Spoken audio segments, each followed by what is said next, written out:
allow me to regale you, dear viewer, with some memories from the good old days. 3 weeks ago, I remember fondly those times before I made this infamous video in which I invited you to dive deep into the yawning chasm of my ignorance about the D&D timeline and my baseless expectations about the character import feature in the enhanced edition of Icewind Dale. But that's one good thing about our small but steadily growing community. My name is Legion, for we are many. And that's why I encourage you to surf through the comments in our videos, where you might find precious information by knowledgeable individuals, like this post by Likestreak567, that might help you decide if that game that you have been thumbing for so long is indeed the right game for you or not. And just a few pixels above those comments, you'll find a bright red subscribe button you might be interested in clicking. There are, however, at least a few things I'm pretty sure I won't regret saying from the previous videos. A good expansion pack takes everything that people loved about the original game and cranks it up to 11. Welcome to Yold Entertainment. My name is Alex, and it is my duty, my mission, my purpose in life to help you decide whether that game that you have been thumbing for so long is indeed the right game for you or not.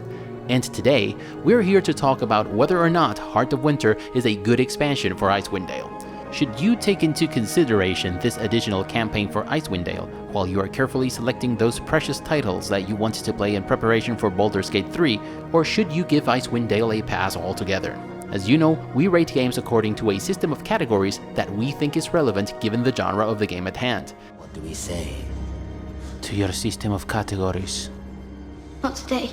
This game very much fits the bill of being an expansion pack, so there's little point in going over our regular system of categories. There is, however, very much a point in going over Heart of Winter. And the point is that you just can't miss it. For millennia, or over the last 40 years at least, developers have scratched their heads about how many hours of gameplay they should be aiming at with their games.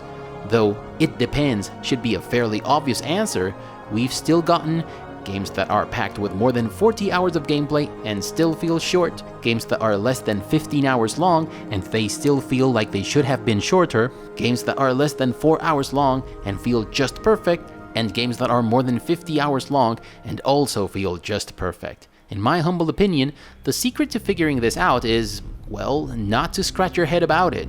Many might complain about this or that aspect of a certain piece of literature, a movie, or a game. But if as a creator you have a strong idea and you know how to make it come full circle, maybe that won't stop a certain part of the audience from emptying their guns on your creation.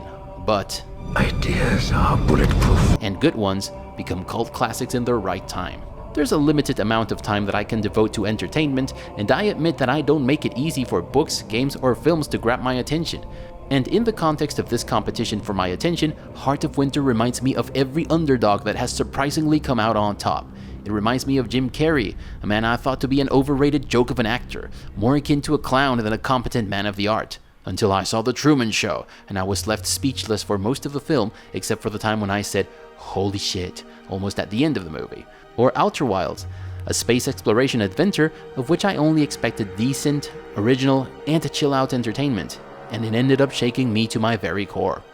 I could go on listing films, games, and books that have taken me by surprise for ages, but today we are here to talk about Heart of Winter, an expansion pack that came under fire for being too short compared to other expansions that came out around its time. For me though, Heart of Winter ultimately delivered on everything I expect from a classic RPG. That requires further explanation, but that's why we're here for. While the core game rolls out a welcome carpet that might deceitfully have you believing that you're in for a rich blend of questing, exploration, and combat, only to send you on a formulaic, repetitive, and predictable succession of MacGuffin chases, Heart of Winter does the exact opposite. Admittedly, most of the things that qualify as the exact opposite come from the Trials of the Lure Master expansion, which is an expansion of sorts, but it's all the same included in the enhanced edition of Icewind Dale. Trials of the Lure Master does start off with one of those bullshitty, dated, convenient plot devices that we're all too familiar with by now. Your adventure in Heart of Winter begins in the town of Lonelywood. There's a halfling named Hobart Stubbletoes at the Whistling Gallows Inn who recognizes you as the hero of Easthaven. If you agree that you are indeed the hero of Easthaven, Hobart will offer you to partake in a profitable and exciting adventure. If you accept his offer, he will immediately teleport your party and himself to a remote place called Anno Rock. And that's one of those wait a minute now moments that I usually have issues with. But because none of these issues change the fact that I truly think this is a great piece of content, I'm going to let them slide. Mostly. I'll just say that the developers could have put a lot more effort into the way in which your adventure in the Trials of the Lure Master begins. It could have started with an adventurous voyage, one that entailed crossing some sort of magical threshold that you can't easily cross back, like the Veil in Dragon Age, or the Quantum Moon in Outer Wilds. It could have been something like entering the Tower of Swallows as it happened to Ciri, who later appeared in an elven world in the novel of the Lady of the Lake. Anything but teleporting, really.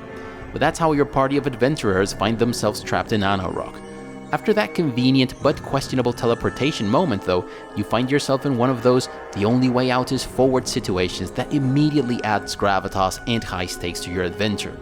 Trials of the Lure Master adds puzzle solving and proper exploration to the blend of already familiar Icewind Dalian gameplay, and it does so in a way that's both seamless and enjoyable. Like many of you, I rarely read long drawn codex entries or in-game books. Trials of the Lure Master is one of those rare exceptions. Reading scrolls and books is not only vital to solving the quests in the game, but also an interesting read that adds context and immersion to the experience. Nailing the mystery aspect of a story is something that very few writers and developers seem to get right in the world of video games, but you can't count the creators of Trials of the Lure Master among those rare exceptions. You have an incontrovertible motivation to be interested in the story and the background of the place and its people. You have to escape Anauroch, lest you become trapped in there forever like some other fools who were lured there with the promise of adventure and gold. There's also a very real operative motivation for you as a player, that being that you simply can't go back to the main adventure unless you find a way to escape there. And the only way to achieve your goal is to piece together the story and the identity of a character simply known as the Bard. Finding out what became of the Bard and why requires you to dive into poems, riddles, and journal entries. For the sake of diverse gameplay, you come by these pebbles of information in many different ways, like talking to characters or by finding scrolls and books. I cannot begin to tell you how much more purpose all my actions seem to have in this adventure compared to anything I did in Icewind Dale. The lingering mystery, the puzzly nature of the obstacles, and the elusive demeanor of the Lure Master made the whole deal feel magical and epic. Combat-wise in Icewind Dale, there were a few times, even in the greater difficulty levels, in which I found myself using the same combat formula over and over. In Trials of the Lure Master, every fight was an epic, fun, and rewarding challenge. And as it happened in the core game, it was challenging without having to resort to enemies who have every immunity in the book. Also, every part of this adventure has its own thing going on. The courtyard is about solving a riddle in order to gain access to the castle. The combat in this part revolves around fighting groups of very difficult enemies with diverse talents in confined spaces. The catacombs are all about piecing together what happened to the Bard, finding a way to get to its inaccessible rooms, dealing with traps, and using narrow corridors and the level layout itself in clever ways to deal with the enemies. The castle has many single but very powerful enemies who have a lot of immunities, but not all, and who use uncommon talents and tactics. Your purpose in this part is to find the whereabouts of the Lure Master and learn more about the history of the place in the hopes of figuring out how to escape and how to deal with the Lure Master later on. The prison and the tunnels below are all about finding a way to use the items that are scattered around in different caves, to get a portal to work so that you can teleport back to the throne room and face the Lure Master. There are creatures trapped in these tunnels. They have their own predicaments to deal with, and some have relevant information about the Lure Master himself. There are also enemies who employ deceitful ambush tactics. Hell, there's even a talking door that challenges you with a riddle in order to let you in. Trials of the Lure Master has everything. Challenging combat, engaging story and lore, puzzles that are very well integrated into the gameplay and never felt as tedious head-scratchers that take the focus out of the rest of the gameplay.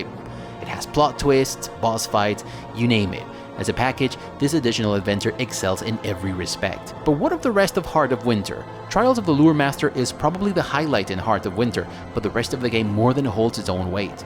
The prologue alone is an engaging piece of introduction delivered in an immersive medieval fantasy tone. And unlike the introduction piece in Icewind Dale, which was a good little standalone origin piece but mostly detached from your current adventure, the prologue in Heart of Winter immediately gives you the who's, the where's, and the what's that you need, and nothing that you don't need.